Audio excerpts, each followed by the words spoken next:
ఈ నీ ఇంజురీస్ ఏవైతే ఉన్నాయో వాటిలో చాలా రకాలు ఏసీఎల్ వింటాం, meniscal tear, cartilage injuries. So వీటన్నిటికీ డిఫరెన్సెస్ ఆర్ ఇవి ఎలా ఉంటాయి ఒకసారి ఎక్స్ప్లెయిన్ చేస్తాం?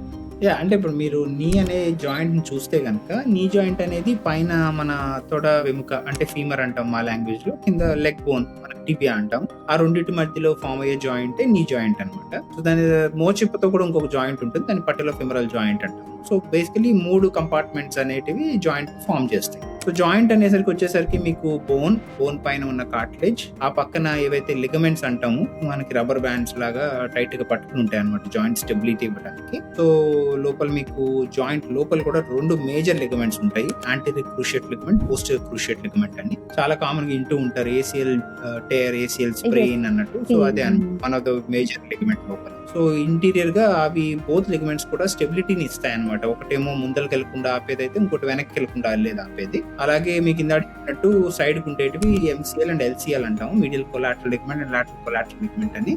ఆ 2 కూడా స్టెబిలిటీని చాలా వరకు కాంట్రిబ్యూట్ చేస్తాయి. సో ఇవన్నీ కాకుండా లోపల మనకి షాక్ అబ్జార్బర్స్ లాగా మెనిస్కై అని ఉంటాయి అనమాట, మనం స్ప్రింగ్లు అంటాం. సో బేసికల్లీ మన జాయింట్ యొక్క ఫోర్స్ అంతా కూడా అవి తీసుకుంటూ ఉంటాయి. సో వాటిని మనం మెనిస్కస్ అంటాము. సో ఇవన్నీ కలిపి మనం జాయింట్ ఫార్మేషన్ ఉంటుంది అనమాట. జాయింట్ లోపల మనకి ఎలా అయితే ఇంజిన్ ఆయిల్ లాగా మనకి జాయింట్ లోపల లూబ్రికేషన్ ఫ్లూయిడ్ ఉంటుంది, దాన్ని మనం సైనోవియల్ ఫ్లూయిడ్ అంటాం. సో ఇవన్నీ కంప్రైజ్ అవుతేనే జాయింట్ అని మాట్లాడుతాం. So any of these structures get injured, then obviously swelling, pain, difficulty walking అవన్నీ స్టార్ట్ అయిపోతాయి.